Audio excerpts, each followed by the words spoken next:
Hello everyone, வணக்கம் and welcome back to my channel Long Haired Princess Ella. வாங்க இப்போ நம்ம டைம் டிலே பண்ணாமல் வீடியோக்குள்ளே போகலாம். ஸோ கைஸ், புரட்டாசி முடிஞ்சாலும் முடிஞ்சது, எல்லாருமே வந்து நான்வெஜ் சாப்பிட்ணுன்னு தான் ஆசைப்பட்றாங்க. அதுவும் சர்வேஷெல்லாம் வாய் விட்டு கேட்டுட்டான், அம்மா எனக்கு நான்வெஜ் வேணும், சிக்கன் வேணும் அப்படின்ட்டு. சரின்னு சொல்லிட்டு அவங்க டாடிகிட்ட சொல்லியிருந்தேன். அவங்க வந்து சிக்கன் எடுத்துகிட்டு வந்திருந்தாங்க. சரி பிரியாணி பண்ணிவிட்டு 65 கொஞ்சம் பண்ணிடலாம் அப்படின்னு சொல்லி பிளான் பண்ணியிருந்தோம். ஸோ எப்பயும் போல் சாட்டேஜ் மசாலா எல்லாம் பண்ணி சோர்ஸ் மாதிரி நல்லா பண்ணி எடுத்தாச்சு. ஸோ இப்போ ஆல்மோஸ்ட் வந்து ஒரு 10 மினிட்ஸ் குக் ஆச்சுன்னா நம்ம வந்து நெக்ஸ்ட்டு தண்ணி வந்து ஊற்றிடலாம். ஸோ இதோட கம்ப்ளீட் மசாலா என்னெல்லாம் போட்டிருக்கேன் இந்த மாதிரி வரதுக்கு அப்படின்னு நீங்கள் தெரிஞ்சுக்கணும் அப்படின்னா, ஆல்ரெடி நம்ம சேனலில் வந்து சிக்கன் பிரியாணி, மட்டன் பிரியாணி, அதுக்கப்புறம் மஷ்ரூம் பிரியாணி எல்லாமே வந்து ட்ரை பண்ணியிருக்கோம். அதனோட ரெசிபியும் போட்டிருக்கோம். அந்த வீடியோவையும் செக் பண்ணி பாருங்கள். லிங்க் வேணுன்னா டிஸ்கிரிப்ஷனில் கொடுக்குறேன், பின் பண்ணி வைக்கிறேன். அதை செக் பண்ணி பாருங்கள், உங்களுக்கு ஒரு ஐடியா கிடைக்கும்.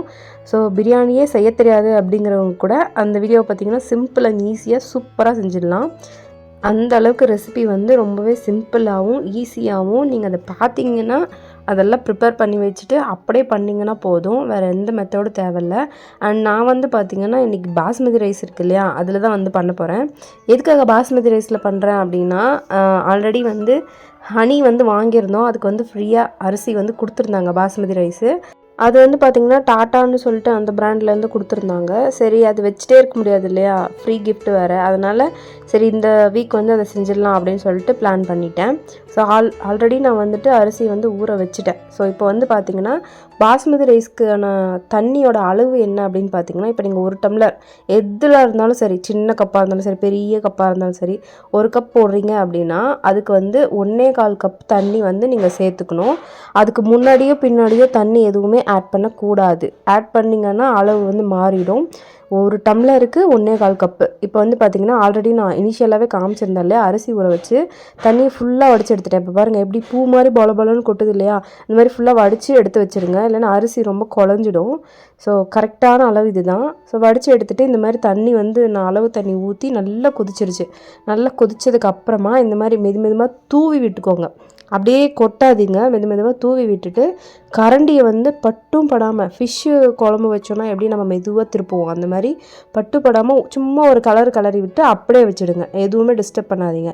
அதுவாக லைட்டாக இந்த மாதிரி கொதிச்சு வரும்போது லைட்டாக ஒரு கலரி விட்டுருங்க. ஏன்னா இப்போ அடியில் வந்து எல்லாம் ஸ்டோராக இருக்கும், மேலே வந்து ஸ்பைசஸ்லாம் இருக்கும்.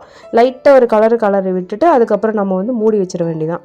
ஸோ மூடி வைக்கிறது வந்து பார்த்திங்கன்னா நீங்கள் அளவு தண்ணி வைக்கிறது கரெக்டாக வச்சுருக்கணும். அண்டு ஸ்பைசஸ் எல்லாமே கரெக்டாக போட்டிருக்கணும்.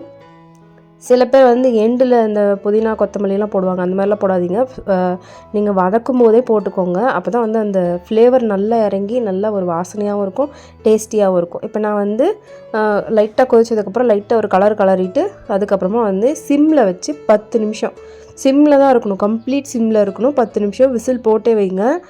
அப்போ தான் ஏர் வந்து வெளியே போகாது. ஆனால் நம்ம விசில் விட போகிறது இல்லை சரியா, அதனால் விசில் போட வேணாம் அப்படின்னு நினைக்க வேண்டாம். ஸோ 10 நிமிஷத்துக்கு அப்புறமா வந்து நான் கேஸ் ஆஃப் பண்ணிட்டேன். 10 நிமிஷம் கழித்து ஒரு 5 மினிட்ஸ் அப்படியே வந்து விட்டுட்டேன். 5 மினிட்ஸ் அப்படியே விட்டுட்டு இடையில வந்து எக்கு கொஞ்சம் வேக வச்சுருந்தேன். ஸோ எக்கு வேக வச்சுட்டு அதுக்கப்புறமா ஒரு 5 மினிட்ஸ் கழித்து ஓப்பன் பண்ணி பார்க்குறோம் இப்போ எப்படி இருக்குதுன்னு சொல்லிவிட்டு. ஸோ இப்போ பாருங்கள் எந்த அளவுக்கு சூப்பராக வந்து வந்திருக்குன்னு சொல்லிட்டு. அரிசி கொஞ்சம் கூட உடையலை, செம்ம நீட்டாக கரெக்டாக பர்ஃபெக்டாக வந்து குக் ஆகிருக்கு. நீங்கள் 10 நிமிஷத்துக்கு மேலே விட்டிங்கனாலும் அடியில் வந்து கொஞ்சம் கொலன்னு ஆகி அடி பிடிச்சிக்கும். அப்படியே நீங்கள் கம்மியாக விட்டீங்க அப்படின்னாலும் அந்த அரிசி வந்து என்ன பிரச்சனைனா, நார்மல் அரிசி கூட வரையாக இருந்தால் சாப்பிட்றலாம், ஆனால் பாஸ்மதி அரிசி வரையாக இருந்தால் நல்லாவே இருக்காது. ஸோ சூப்பராக ரெடி ஆகிருக்கு. இடையிலே வந்து பார்த்திங்கன்னா எக்கு ப்ளஸ் 65 ரெடி பண்ணி நான் வந்து போட்டிருக்கேன்.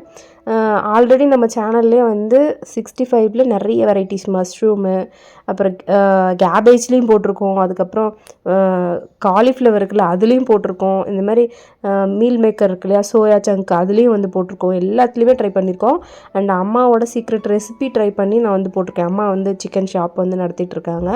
அம்மாவோட அந்த சீக்ரெட் ரெசிபியை வச்சு தான் நான் வந்து குக் பண்ணியிருக்கேன். அம்மா வந்து கடையில் பண்ணாலுமே வீட்டில் செய்கிற மாதிரி சூப்பராக செய்வாங்க, அதனாலே கொஞ்சம் ஃபேமஸாக இருக்கும். அதே மெத்தடில் தான் நானும் ட்ரை பண்ணியிருக்கேன். ஸோ இந்த சண்டேவே நாங்கள் வந்து செம்மையாக சாப்பிட்டு சூப்பராக என்ஜாய் பண்ணோம். ரொம்ப சூப்பராக இருந்தது. நான் செஞ்சேங்கிறதுக்காக நான் சொல்லலை, உண்மையாகவே சூப்பராக இருந்தது. சர்வேஷாவும் என்ஜாய் பண்ணி சாப்பிட்டான்.